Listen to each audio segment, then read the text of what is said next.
I'm going to show you how to make ginger scallion steamed fish. Cheers. Tastes like my childhood. We're going to start off by prepping all of the aromatics first. Cut them into about 2.5 to 3-inch pieces. Since we'll be using whole fish, I'm going to save some of the white parts to stuff into the cavity of the fish. Thinly slice the rest of the scallions. This is just something I like to do, but I like to add all of the scallions into some ice water, because what this does is it curls up the green onions or scallions and it makes it nice and curly. I'm just going to leave this in for a few minutes and then I'm going to strain it. Next, peel your ginger. Thinly slice the ginger. I'm going to lay them all flat like this and then thinly cut it into strips. You want to make sure to slice it as thinly as possible because it'll be easier to chew. And personally, I love ginger. Set that all aside. I've also drained the scallions and they turned nice and curly like this. I'm going to lay them out and pat them dry.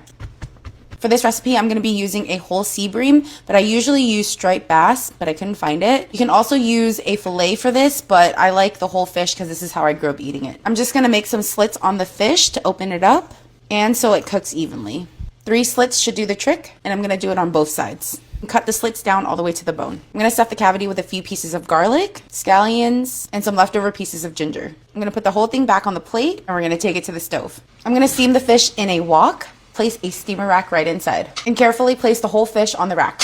We're going to cover it with the lid and let it steam to cook through. Depending on the size of the fish, it could take anywhere from 8 to 15 minutes. While we wait on that, let's make the sauce. Add soy sauce, Shaoxing wine, sugar for balance, and a little black pepper. Make sure everything is dissolved and then bring it to a simmer. Uncover.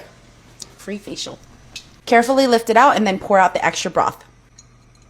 I'm going to place a layer of ginger right over the fish and also the scallions. Look how pretty that is. Pour the sauce over it. And lastly, some hot oil.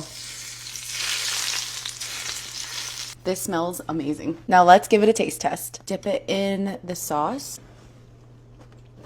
I always eat this with rice, so it's kind of weird eating it like this, but it's really good.